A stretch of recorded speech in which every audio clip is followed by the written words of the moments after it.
Americans are dreamers too.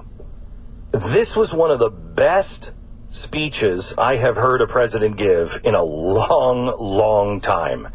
Americans are dreamers too. One of the great lines and great moments from last night's State of the Union speech. I believe this is the best and most powerful night of President Trump's political career. Last night, he's the president that people have been waiting for. And it was a bipartisan speech.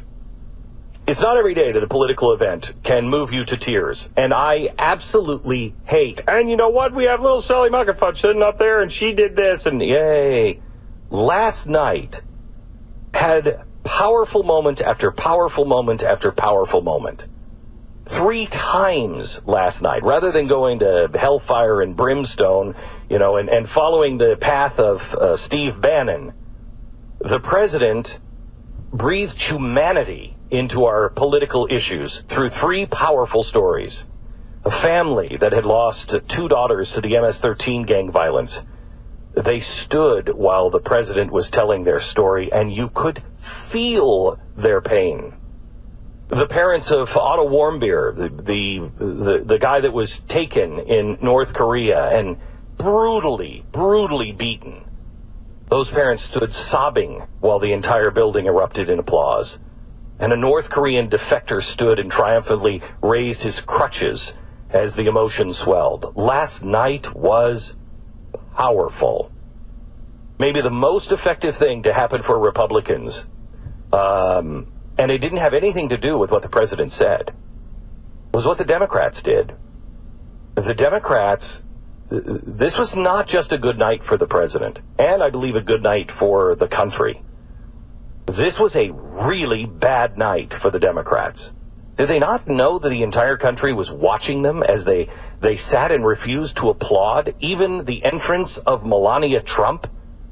And applaud the things that 99% of the country can rally behind? Nancy Pelosi, I don't know if she swallowed a tooth or what was going on, but my gosh, she wasn't happy. The scowl was so intense, I was afraid she was going to sprain her face. I really did. Wow. They frowned. They sat on their hands for things that I just don't understand. How do you not stand for bonuses and rising wages for the first time for the middle and lower class? Bonuses for employees. They sat and scowled as everyone else stood for In God We Trust, the national anthem, Jerusalem, higher wages. They sat. It was unbelievable. The Congressional Black Caucus remained seated when it was announced that the African American unemployment number is at its lowest in history. And these people sat and did nothing. I mean, it seems like a big deal. Seems like something you'd be happy about. Many American Democrats care deeply about immigration issues. Trump did something that no Republican or no conservative could ever survive. He locked himself into the death chamber, strapped himself to a conservative electric chair, and turned on the juice. He offered amnesty for 1.8 million illegal aliens. He stated in the speech that triples what Obama was offering. So what happened? The Democrats sat on their hands.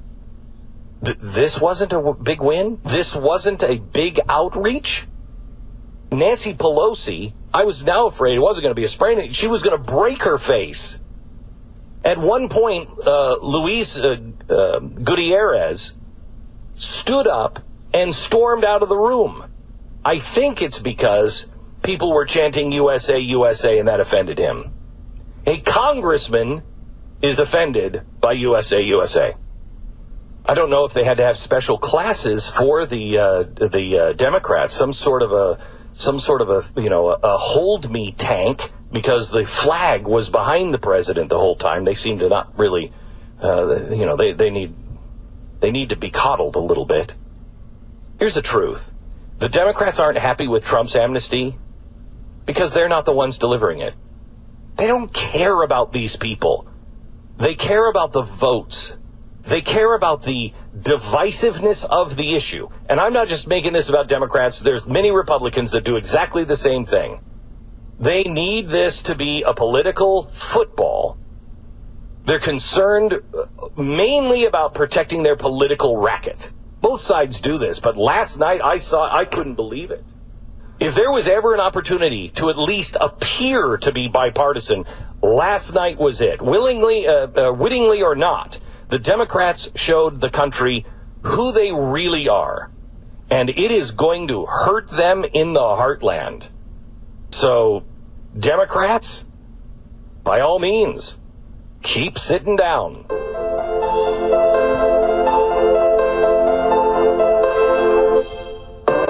It's Wednesday, January 31st. This is the Glen Beck program. I have to tell you, I do not like the State of the Union. I hate them. I find them a colossal waste of time. I cannot remember the last one that I watched all the way through that I wasn't paid to sit there and watch. I don't even know. I think the last one we did on television, I think I may have left early. And I was being paid to sit there. I just can't take them. I hate all of the trappings. I hate all of it. And this one had all of the trappings that I hate.